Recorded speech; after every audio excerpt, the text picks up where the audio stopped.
قصيدة مطلوبة للشاعر عبد المعين بن عقل بن ثعلي. قل راتب اللي في مسيره ما يبالي مع صلاة الفجر صبح مجهزينه، ما عليه الا ثقات من الرجال مثل بن خاله وابوهم جودينه. يوم دني للسفل والارتحالي دق سلفه واشتغل شير المكينه، شارح من باب جده والشمال يريح بالقير ودعس بنزينه. وانعطى الحجم الجلد يهم ملالي كان زلزال الرعد رنت حنينه، كان ضرب ندرا بالخيال حولت برقابها مقدم غشينه.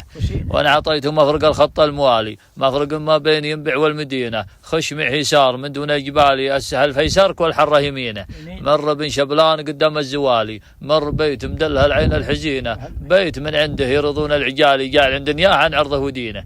ثم روح منه يوم الفي مالي والعصير بيسوق ينبع موجفينه، عند اخو وضحى فهد شيخ العيالي يرضي الوالدين. يوم مالي مال وانت راس مالي جاعل لي كل ما تملك يمينه، رحت انا وياه في سين وسوالي كل يوم والكتاب مجرفينه. الركايب غاليه والسوق غالي فلن التسعير وانتم خابرينه، لا تجود فرموت من الحبالي ما يقطعك البحر كود السفينه. وسلامتك. وانت سالم.